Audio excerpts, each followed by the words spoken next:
Hi friends, I'm Kenzie. I'm Darren. And welcome back to our channel. You guys, we are halfway through our 4-part series of our love story. So today we're kicking it off with talking about our engagement. And we are in the exact location of where Darren popped the question, you guys. The exact location. Location. And we came here just for you guys. We are where history happened. It's going to be so fun. We're going to talk about how it went down, some of our favorite stories from that, and then just our engagement season, some of the stuff we went through, and just sharing from our experience and the stories that we have.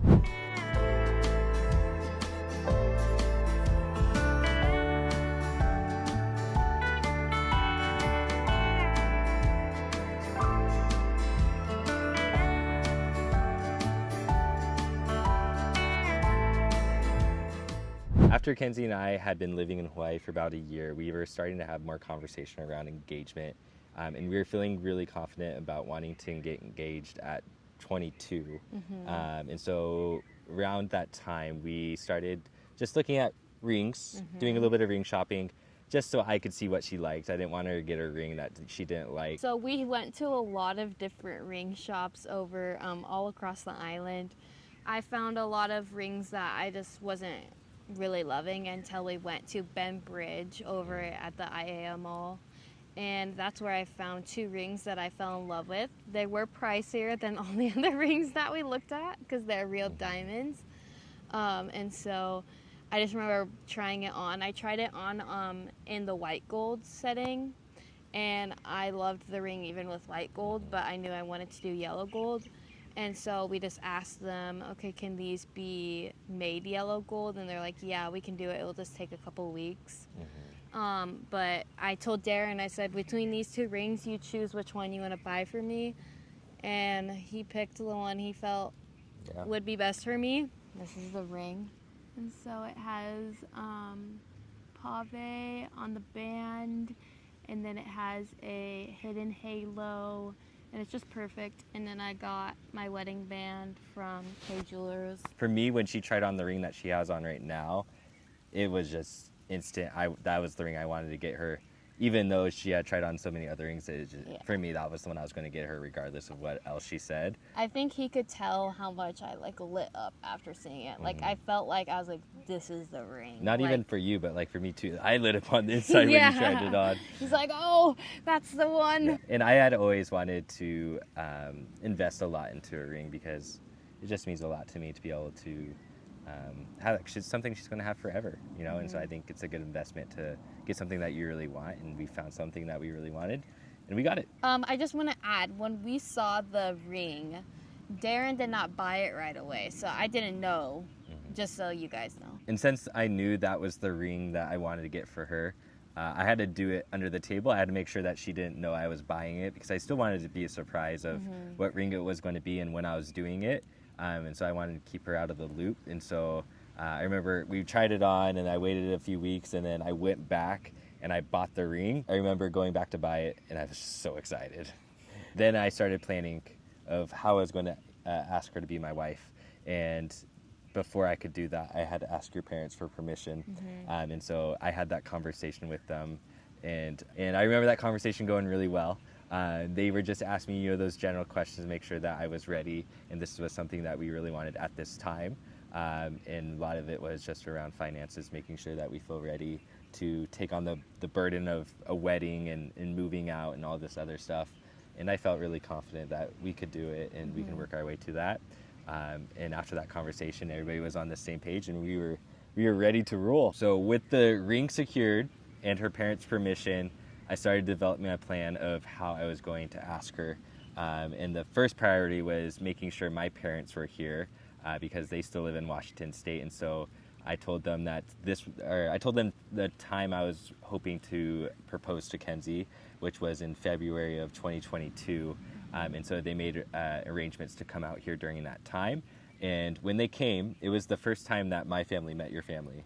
And so I was a little nervous. And I was nervous about the fact that you might get a little suspicious of this might be the time I do it because my family's here and your family's here, and this might be the only time I have to do it in a long time. And so that was, I was a little like scared that you might catch on, but thankfully you didn't. Did you feel like you were catching on? So I had thoughts that he was going to propose because I kept saying your family's here, but he kept telling me, no, I can't, I don't have the ring yet. Like the ring, I don't have the ring, so I don't know what you're talking about. In order to make this plan happen, I did have to do a little lying. It was for the good of, for the both of us, just to make sure that we can make this happen. Yeah, so I had a slight idea that he was gonna ask when they were here, but I wasn't like certain. And then there was a couple hints that I should have like taken right away that, oh yeah, he's proposing tonight. But I had a mojito at our dinner, and so that made me a little tipsy. So like I wasn't fully there. So the plan was, it was within the first few days that my parents got to Hawaii to visit, and we had planned a family dinner with her family and my family to just kind of celebrate everybody being in the same spot at once and finally meeting. And so we came to, if you're not aware, Ko'olina, which is on the west side of Oahu. Just very beautiful. And so we went to a restaurant in Ko'olina. We had dinner. And while we were having dinner, I had arranged for some of our friends to come to this spot that we're sitting in right now and just arrange it with all of our pictures, letters, and make it all romantic. There was lights. It was just, they did an amazing job at setting this place up. But there's a funny twist to this because as we're having dinner, I couldn't eat a single bite. I was so nervous and excited that I just could not eat anything off my plate at dinner. And this is a really good, nice restaurant, really fancy restaurant. So it's very unusual for me not to be able to eat my plate. And so I was afraid that you were going to catch on to that. But luckily, you had a few drinks. I had a few drinks. I thought it was kind of weird that he wasn't eating his meal because normally like he finishes his plate and has no problem. I was more thinking, oh, maybe his stomach's hurt, maybe he's getting sick. I was not thinking like, oh, he's nervous. Because he didn't really seem nervous to me, in my opinion. Dinner was going very well, but the bad thing was that dinner was going too long. My plan was to get to this spot around sunset, or just before sunset, so we could start taking some pictures. But dinner went way too long, and when we were leaving the restaurant to come park at this beach, the parking was closed. And so her dad and brother navigated some very crafty ways to get the cars back to the restaurant while we were stalling Kenzie for them to get back to where we were heading. There was a lot of crazy, hectic things happening. But again, Kenzie had a few drinks in her. She's a very lightweight, and so she was clueless of what was happening. And it's just funny how that all worked out. But I had a heart attack because I'm like, oh, the parking's lot closed. We're not going to be able to make it in time. What's going on? But once we saw the parking lot was closed, they just had all of us get out of the cars, and then her dad and brother took the cars back to the restaurant because it was just around the corner. So luckily they thought of that pretty quickly. And we're just walking along this pathway, and Kenzie comes up to me, and we go to take a picture, and I feel that she was kind of touching my pocket. I was so scared she noticed that the ring box was in my pocket. But did you? No, I didn't. But like I said, I had some feelings of it could be happening, but I wasn't like fully there to be like, this is happening right now.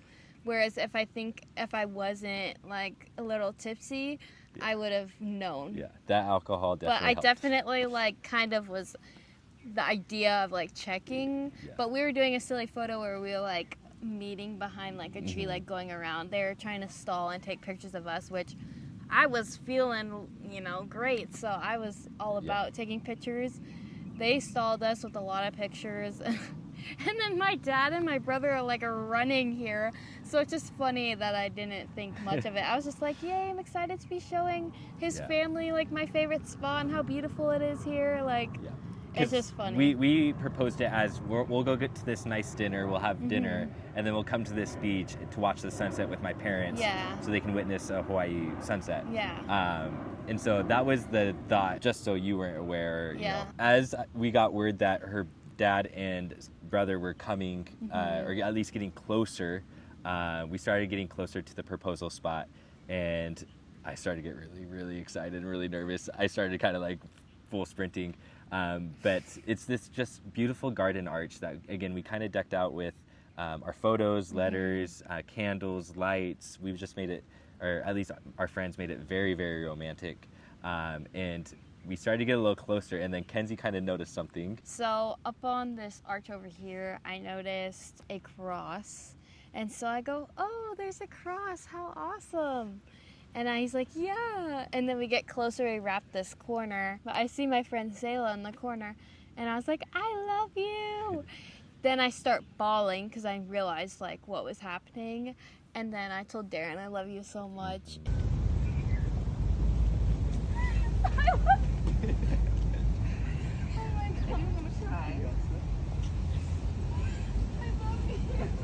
And I was so glad that our families were able to be here and everyone that like was supposed to be here was here, and so it was perfect. Yeah. And what's really special about this spot? So my Nana and Papa actually renewed their vows here, which is funny because the first time we were here, in my head I'm like, oh, Darren's gonna propose today. And that was when my Nana and Papa were here, and we were only living here for like 2 months. So it was really funny that this is in the end where he decided to propose. Yeah, so where we're at is one of the places where we really thought we'll move to Hawaii. Yeah. Like that's where really the conversation began, is this spot. And then we took some pictures here when we were visiting her family for that Christmas. And then, like she said, her grandparents did their 50th vow renewal, which just so special to be a part of that and witness that. Yeah. And then to have this also be our engagement spot, it's really cool. And so it just all came together really nicely. Our friends, again, helped us out tremendously. It was just so beautiful to have my parents and her parents here. And then we just got to celebrate and just have fun. And that's our engagement story, at least how it started. And anything else you want to add to that? I just remember crying super hard. We'll insert some pictures here in the video but it was amazing. And then we were able to take some pictures around this area with our talented friend Sayla. She is the best photographer ever, so you guys should look her up on Instagram.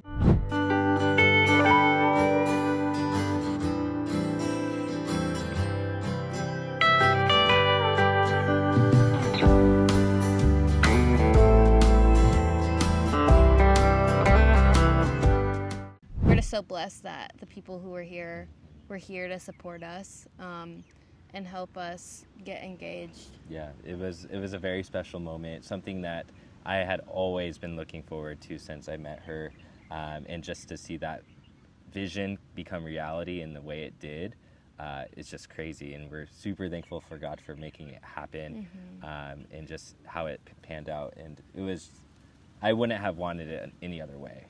And thinking about being the one who planned it, it just was so perfect. And I'm super happy that I can say that. So right after Darren had proposed, we started doing our wedding planning, and that was fun, but also a very stressful time. I'm sure you know, if you have planned a wedding or are planning a wedding at this moment, it's a lot of things to work out, a lot of budget planning to figure out. One of the first things I did was to go try on wedding dresses. I found my wedding dress quick. It was the second time we went. I had actually fell in love with another dress that I was super sold on. So I tried that one on, and then I tried on the other one that we had found. And instantly I was like, this is the dress. Yeah. Like, and my dress was amazing. It was champagne. It was so beautiful.